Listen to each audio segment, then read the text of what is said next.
Hello students, a very good morning to one and all. We are going to continue the fifth segment, that is nothing but the transmission of power. इसमें almost आपने सारी चीज़ें देख ली थी कि आपका power transmission क्या होता है, कैसे करते हैं, इसके डिवाइसेस कौन कौन सी हैं। दैट मीन्स आपका रिजिड ड्राइव कौन सी होती है, फ्लेक्सिबल ड्राइव क्या है। ओके, फ्लेक्सिबल ड्राइव में बेसिकली जो आपने तीनों चीज़ें हैं, चाहे आपका बेल्ट ड्राइव हो, चाहे आपका रोप ड्राइव हो, या फिर आपका दैट मीन्स चेन ड्राइव हो, ये तीनों आपका किस में काउंट होती हैं, फ्लेक्सिबल ड्राइव में। And that is a rigid drive, that is a gear drive. Okay, और गियर ड्राइव को हम लोग पॉजिटिव ड्राइव भी बोलते हैं। रीज़न वही है क्योंकि यहाँ पे आपका जो पावर ट्रांसमिशन है, निग्लिजिबल जो पावर ट्रांसमिशन है वो आपका that means exact velocity rate से मिलता है, यानी कि पावर जो लॉसेज होते हैं वो निग्लिजिबल होते हैं। Okay, that's why gear drive is called as positive drive. Okay, but आज का जो हमारा टॉपिक है वो है आपका लेंथ ऑफ द बेल्ट। किसमें बेसिकली हम लोग जो बात कर रहे हैं वो आपका बेल्ट ड्राइव में बात कर रहे हैं, बेल्ट ड्राइव को लेकर काम कर रहे हैं। ओके, बेल्ट ड्राइव में आपका टाइप्स भी आपने देख लिया। That means open belt drive, आपका क्रॉस बेल्ट ड्राइव हो, या इडलर पुली है, लूज पुली क्या होती है, टाइट पुली क्या है आपका, ठीक है ना। बेल्ट मटेरियल कौन कौन सा होता है, कहाँ पे किस इंडस्ट्री में कौन सी बेल्ट यूज़ होनी है, ये सारी चीज़ें आपने लास्ट सेशन में देख ली थी। ओके, तो आज का जो मेन मोटो है आपका, that is the two find out the length of the belt, वो चाहे आपका ओपन बेल्ट हो या फिर क्रॉस बेल्ट है। तो वन बाय वन हम बात करेंगे। First of all we have to talk about the length of the open belt drive. After that we will continue through the length of the cross belt drive. Okay, तो देखिए यहाँ पे एक बार diagram आप clear कर लें। यहाँ पे यदि आपको टोटल लेंथ निकालना है तो टोटल लेंथ के लिए क्या करना पड़ेगा, दैट मीन्स ड्राइवर से लेकर के फॉलोअर तक, जहाँ तक आपका बेल्ट का पूरा अरेंजमेंट है वो आपको यहाँ पे फाइंड आउट करना पड़ेगा।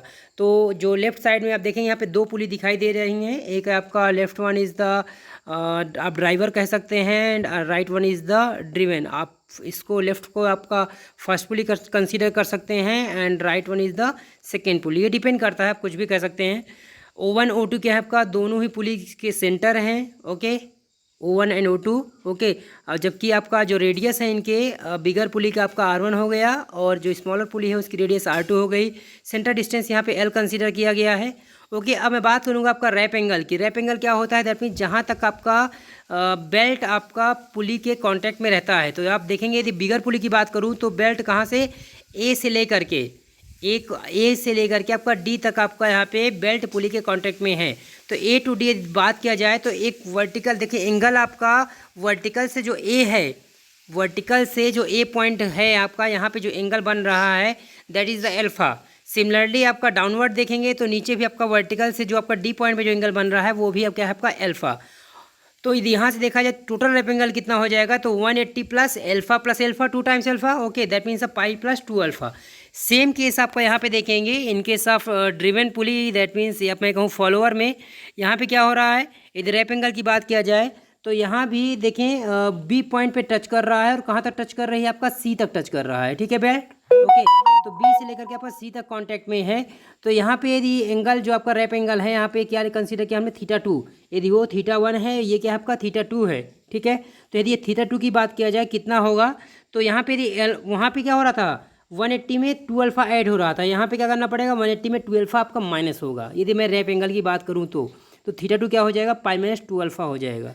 ओके, क्लियर है। अब इसमें अलग से एक हमने ड्राइंग की है, दैट मीन्स एक चीज़ मैंने ड्रॉ किया, जो सेंटर O2 है, यानी कि आपका जो ड्रिवन पुली का सेंटर है, या मैं कहूँ स्मॉलर पुली का जो सेंटर है, उस O2 से मैंने AB के पैरेलल एक लाइन ड्रॉ किया गया O2 से, जो कि आपका वहाँ पे O1A को आपका पॉइंट A1 पे कट कर रहा है। ओके, तो जो आपका यहाँ पे जो A1 जो एंगल बना रहा है आपका O1A पर, वो आपका राइट एंगल बनाएगा। ओके, ये अपनी तरफ से मैंने एजम्पशन किया है।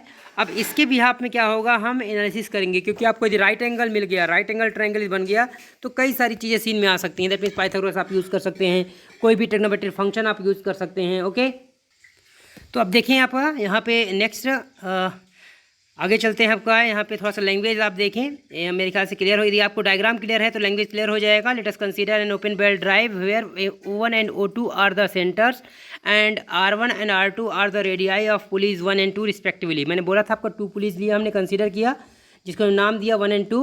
ओके, तो O1 और O2 क्या हो गए, सेंटर हो गए, R1 और R2 क्या हो गए, रेडियस हो गए इनकी। Okay, the distance between the centres of the 2 pulleys is L। यहाँ पे जो सेंटर डिस्टेंस है हमने L कंसिडर किया है। Let us assume L not is the total length of the belt of open drive. L not नहीं, यहाँ पे एल ओ है एक्चुअली में, क्योंकि आपका यहाँ पे ओपन बेल्ट के लिए हमने यहाँ पे ओ यूज़ कर रहे हैं। इसी प्रकार जब क्रॉस बेल्ट का वो होगा तो वहाँ पे हम एल सी यूज़ कर लेंगे। ओके, तो ये आपका एल नॉट क्या हो गया, आपका टोटल लेंथ हो जाएगी। अब उसको निकालेंगे कैसे, देखें, draw O two A one parallel to A B. Okay, जो मैंने बताया था कि हमने क्या किया, एक A B O two A one, that mean जो स्मॉलर पुली है उसके आपका सेंटर से एक पैरेलल लाइन ड्रॉ किया ए बी के, जो कि आपका कहाँ पे कट कर रहा है, ए वन पे कट कर रहा है। और जो ए वन पॉइंट है वहाँ पे क्या कर रहा है आपका, ये राइट एंगल बना रहा है 90 degree. Points A B C and D are points of tangency. तो ये आपका देखेंगे तो सर्कमफ्रेंस में है, तो ये क्या है आपका टेंजेंट है। ओके, तो आपको पता है जब टेंजेंट रहता है सेंटर से हमेशा क्या होता है आपका, दैट इज वो वहाँ पे राइट एंगल बनाता है। We can see that O two A one is perpendicular to O one A. तो ये क्या होगा, ये परपेंडिकुलर होगा। Let us assume that angle O one O two A one that is the alpha. ये हमने अपनी तरफ से एज्यूम किया कि हमने ये एंगल क्या है आपका, एंगल एल्फा है। ओके, जो वहाँ पे राइट एंगल बना रहा है वहाँ से आपका यदि स्मॉलर जो पुली है उसके सेंटर से, यानी कि ओ वन ओ टू पे जो एंगल बन रहा है with respect to A one, वो आपका क्या हो जाएगा, एल्फा हो जाएगा। और एल्फा इससे पहले भी कई दो एंगल है आपका, ठीक है, स्मॉलर पुली में भी और बिगर पुली में भी, ठीक है ना। तो यहाँ से यदि देखा जाए राइट एंगल ट्रायंगल लेकर के यदि आप काम करेंगे तो यहाँ से आप साइन अल्फा की वैल्यू निकाल सकते हैं। तो साइन अल्फा क्या हो जाएगा, that is nothing but the R1 minus R2 by L. इसको थोड़ा सा आपको समझना पड़ेगा कि साइन अल्फा बराबर R1 minus R2 by L कैसे आया, क्योंकि साइन अल्फा क्या होता है, that is the perpendicular upon hypotenuse. तो मैं क्या कह रहा हूँ आपको, जो राइट एंगल ट्रायंगल है दैट मीन्स O1A O2, ये आप ले O1A O2 लेंगे तो इसमें देखेंगे परपेंडिकुलर कौन सा है आपका, that is the O1A perpendicular है, और हाइपोटेनियस क्या है आपका, O1O2 है। दैट मीन्स क्या हो जाएगा, साइन अल्फा बराबर O1A अपॉन O1O2। अब O1A की वैल्यू यदि मैं चाहूँ O1 जो O1A1 की वैल्यू यदि चाहें O1A के टर्म में, तो क्या हो जाएगा O1A minus of AA1। Okay, तो जहाँ पर O1A क्या है, that is nothing but the centre, sorry this is nothing but the radius of the bigger pulley. इसी प्रकार जो AA1 है वो क्या है आपका पैरेलल डिस्टेंस है, तो AA1 किसके बराबर होगा, O2B के बराबर होगा, और O2B is nothing but the radius of the smaller pulley. Okay, तो इस तरह से आप ये जब करेंगे ना आप O1A माइनस ऑफ A1A, तो O1A बराबर क्या हो जाएगा R1 और A1A क्या हो जाएगा R2। तो इस तरह से ये R1 माइनस R2 हो रहा है, और डिवाइड में O1O2 that is the centre distance L हो जाएगा। तो इस तरह से आया है R1 minus R2 by L. तो साइन अल्फा क्या हो जाएगा, R1 minus R2 by L. अब आप जनरल केस में आपको पता है कि जब अल्फा बहुत स्मॉल है, alpha is very small, at that case क्या होगा, साइन अल्फा की वैल्यू क्या होती है आपका, अल्फा के बराबर होती है। तो sine alpha equal to alpha हो जाएगा, that is nothing but the R1 minus R2 by L हो गया। ओके, अब यहाँ से आप एंगल सब्सटीट्यूट करें, यदि मैं कहूँ एंगल निकाला जाए θ1, तो हालांकि पहले बता दिया है मैं, θ1 क्या हो जाएगा 180 प्लस 2 अल्फा हो जाएगा, बिगर पुली है चूँकि। ओके, तो ये हो जाएगा आपका 180 प्लस 2 अल्फा, दैट इज 180 क्या है आपका, यानी कि पाई रेडियन, रेडियन के टर्म में बात करें तो पाई प्लस 2 अल्फा रेडियंस हो जाएगा। इसी प्रकार यदि बात करूँ किसकी, क्या बोलते हैं, the angle subtended by arc BC, यदि आर्क BC की बात किया जाए तो वहाँ से θ2 निकाला जाए तो वो क्या हो जाएगा 180 माइनस 2 अल्फा हो जाएगा, यानी कि पाई माइनस 2 अल्फा रेडियंस हो गया। ओके, क्लियर है। अब यहाँ से क्या करेंगे, अब लेंथ निकालें। Now length of belt for open belt drive. Okay, length of belt for open belt drive, तो एल नॉट क्या हो जाएगा, एल ओ की बात किया जाए, सॉरी एल ओ बराबर क्या हो जाएगा, यहाँ पे देखिए, यहाँ पे टोटल लेंथ क्या करें, टोटल लेंथ की बात करूँ मैं तो देखें ध्यान से, एक तरफ से स्टार्ट कर रहा हूँ मैं।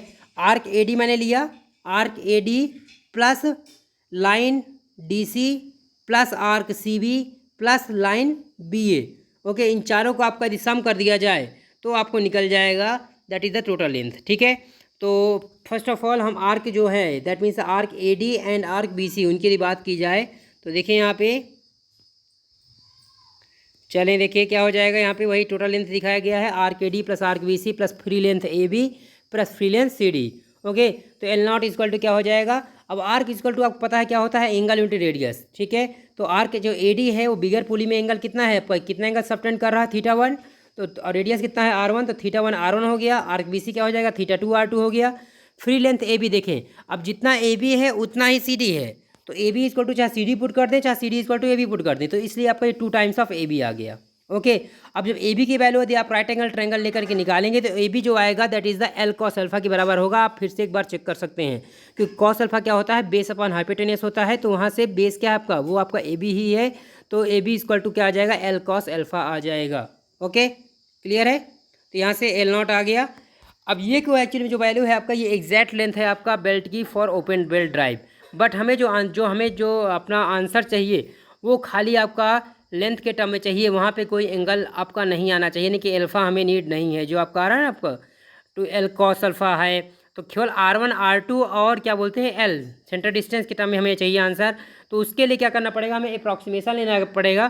तो अप्रॉक्सीमेट जो लेंथ यदि निकाला जाए बेल्ट की, तो ये तो हमें पता ही है कि साइन अल्फा बराबर क्या होता है आपका, आपने ऊपर निकाला है R1 minus R2 by L निकाला। यदि हम इसके बिहाफ यदि कॉस अल्फा निकाला जाए तो आपको पता है कि sine square alpha plus cos square alpha equal to 1 होता है। तो कॉस अल्फा की वैल्यू निकालेंगे यहाँ से, तो क्या आ जाएगा under root of 1 minus sine square alpha. अब साइन अल्फा की वैल्यू पुट कर देंगे R1 minus R2 by L, तो यहाँ पे क्या हो जाएगा 1 minus R1 minus R2 whole by L का होल स्क्वायर। अब कुछ नहीं करना है आपको, यहाँ पे बाइनोमियल एक्सप्रेशन लगा देना है। तो जब बाइनोमियल एक्सप्रेशन है, क्योंकि ये जो under root of 1 minus R1 minus R2 by L का होल स्क्वायर है, तो जो रूट लगा हुआ है, रूट का मतलब क्या है, that is nothing but the power of 1/2, यानी कि 1 माइनस एक्स की पावर n, और n की जगह क्या है आपका 1/2 है। तो यहाँ पे जब आप बाइनोमियल एक्सप्रेशन यूज़ करेंगे तो क्या हो जाएगा 1 माइनस एन एक्स इंटू क्या हो जाएगा एन माइनस 1। तो एन माइनस के क्या हो जाएगा, यानी 1/2 और अगेन 1/2 माइनस का 1, ठीक है ना। तो यहाँ से क्या हो जाएगा अगेन 1/2, तो इस हिसाब से 1/4 हो जाएगा। और क्या हो जाएगा एस की पावर उसका स्क्वायर बढ़ता जाएगा, ठीक है। तो इसलिए यहाँ पे क्या आ गया expression cos alpha equal to 1 minus 1/2 R1 minus R2 by L का whole square, similarly plus 1/4 R1 minus R2 by L का पावर 4, फिर आगे आ जाएगा माइनस 1/8। ओके, इस तरह से मतलब ये बढ़ता जाएगा, R1 माइनस R2 की पावर 8 हो जाएगा बाई एल का होल स्क्वायर। इस तरह से आपका बढ़ता जाएगा। बट चूंकि ये आपका R1 minus R2 by L की पावर होल स्क्वायर जो है वो ही काफ़ी स्मॉलर टर्म है, तो बाकी तो आपका नेगलेक्ट हो जाएंगे। ओके, यदि मैं यहाँ से यदि आपका यहाँ पे स्मॉलर टर्म को यदि नेगलेक्ट किया जाए तो कॉस अल्फा बराबर क्या हो जाएगा, क्योंकि कुछ टर्म्स आपको नेगलेक्ट कर रहे हैं, इसलिए हम लोग इसको क्या बोलते हैं अप्रॉक्सीमेट सोल्यूशन बोलते हैं, ठीक है। क्योंकि कुछ टर्म क्या कर रहे हैं आपका हायर टर्म को नेगलेक्ट करते जा रहे हैं। ओके, हायर टर्म मतलब कि आपका स्मॉलर टर्म को, तो क्या हो जाएगा 1 माइनस 1/2 R1 माइनस R2 का whole square by L square. Okay, अब यहाँ पे दैट मीन्स यदि एल से मल्टीप्लाई कर दूँ, क्योंकि हमें एल कॉस अल्फा चाहिए, एक्चुअली में एल से मल्टीप्लाई कर दूँ तो एल क्या हो जाएगा एल इंटू एल हो गया। नीचे से आपका चूँकि एल स्क्वायर है तो एक एल से मल्टीप्लाई किया तो एल स्क्वायर से कैंसिल आउट हो गया, एल बच जाएगा। ओके, तो L minus R1 minus R2 का होल स्क्वायर अपॉन 2l। अब ये वैल्यू आप पुट कर दो यहाँ से। इसी प्रकार दिया साइन अल्फा निकालेंगे, क्योंकि आपका अल्फा काफ़ी स्मॉल है, तो साइन अल्फा इक्वल टू क्या है आपका अल्फा के, और उसकी वैल्यू किसके बराबर है R1 minus R2 by L है।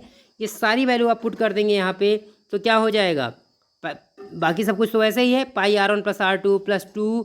बस इतना क्या किया हमने, यहाँ पे जो डिस्टेंस है, क्या डिस्टेंस है कौन सी वाली, यहाँ पे जो डिस्टेंस है आपका कौन सी, ये जहाँ भी अल्फ़ा आ रहा है, ठीक है, जहाँ भी अल्फ़ा आ रहा है वहाँ पे पुट कर देंगे। ओके, क्योंकि साइन अल्फा बराबर क्या है आपका R1 minus R2 by L है, तो यही पुट किया हमने यहाँ पे। साइन जो आपका यहाँ पे साइन अल्फा बराबर R1 minus R2 by L put कर देंगे। ओके, तो क्या हो जाएगा ध्यान से देखेंगे तो R1 minus R2 into R1 minus R2 क्या हो जाएगा 2, मतलब कि R1 माइनस R2 को होल स्क्वायर हो जाएगा। ओके, तो 2 R1 माइनस R2 का whole square by L. Similarly यहाँ भी आपका 2l माइनस क्या है आपका R1 माइनस R2 का होल स्क्वायर बाई एल है, तो यहाँ पर 2 डिजिट और 1 डिजिट क्या हो जाएगा, ये कैंसिल आउट हो जाएगा, 2 से 1 डिजिट माइनस हो जाएगी, तो सिंपल R1 माइनस R2 का होल स्क्वायर बाई एल बच जाएगा। ओके, तो इस तरह से आपका अप्रॉक्सीमेट सोल्यूशन निकल जाएगा। और बेसिक चीज़ और क्लियर करना चाहूँगा कि जो आपका यहाँ पे एक अप्रॉक्सीमेट सोल्यूशन में और एग्जैक्ट सोल्यूशन में जो डिफरेंस होता है वो लगभग आपका ओपन बेल्ट ड्राइव में 2 to 5% होता है, ठीक है। ओके, तो इस हिसाब से देखा जाए कि हमेशा क्या होता है जो मतलब कि ये चीज़ याद रखनी चाहिए आपको कि जो अप्रॉक्सीमेट लेंथ आती है वो हमेशा क्या रहती है, जो मतलब कि हमेशा कम रहती है किससे, एग्जैक्ट लेंथ से। ओके, तो आज के लिए इतना ही। ओके, यदि कोई डाउट हो तो बिल्कुल आप कमेंट सेक्शन में पूछ सकते हैं। Thank you so much.